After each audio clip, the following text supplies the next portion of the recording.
त्याचा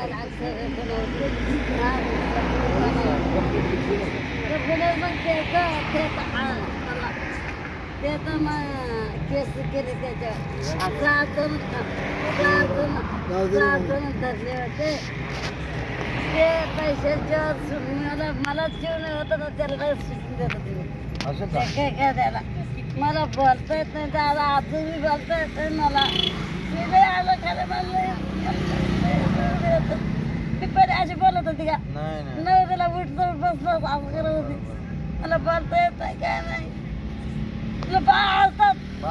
परत आता त्या लोकांना अटक केलं का मग त्याचं 5-6 रोज चिडं होतं ते सुटून गेले ते परत सुटून गेले मग पैशाचे त्यांची 1.5 लाख रुपये भरायला लागले ते असं केलंय आलं केले माझ्या जीवन होता गाठीच्या खाण्यात किती रोज होती 3-4 महिने होते आता तुम्ही उपोषणाला का बसलाय का आणखीन मारायची भीती अजून मारायची भीती ना म्हणून मला आखरी द्यायचे वावरात मारू तुम्हाला मारून हाकलून ते जमीन त्यांना घ्यायची पहिले पार त्याच वावर आहे ते मग आता ते तुमच्या कोणती स्वतः करणार ते लोक करणार असं मारून हाकेला आम्हाला गावी वावरात गेलो का हाकतात मग आतलं उत्पन्न लई झाले पार त्याची पारदी कुठं राहिली बरं कुठं राहणार कुठं सगळं लेकर सरकारला हाकेला पाहिजे काय काय बांग बुद्ध ते कशाला आणायला पाहिजे आम्हाला पहिले मग तुम्हाला दवाखान्यात वगैरे खर्च केला का काय नाही केलं स्वतः घरून खर्च लावलेला आहे असं टोली करून काय नाही भावानं मोठ्या भावानं पाय धरले मला मारली नाही असं टोले हात वाकडे झाले बोट तुटलेले पाय काढून टाकत मला बोलता येत नाही मारून असं जीव नाही होता माझ्या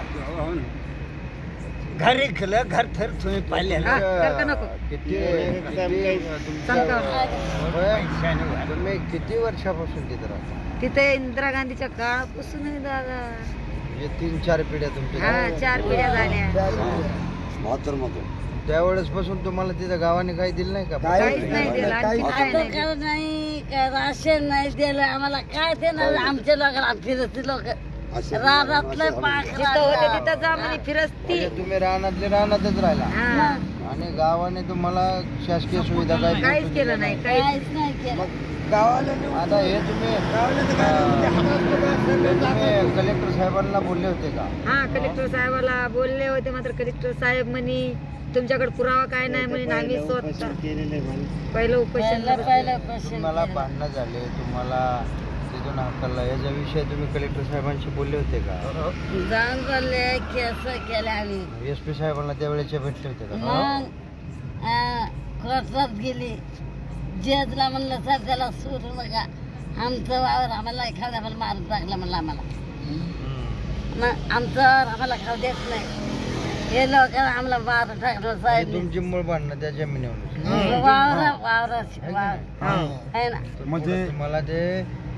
शासनानं ते जमीन तुमच्या नावे करून द्यावी आणि तुम्हाला स्थिर करावी आणि शासनाच्या सवलती तुम्हाला मिळाव्यात यासाठी तुम्ही या ठिकाणी उपोषण धरले बरोबर का नाही आपण उद्या आता कलेक्टर साहेबांना भेटू आणि सरळ जे काय आहे ते त्यांना निवेदन त्यांना देऊया हे बघा भाऊ मी असं बोलतो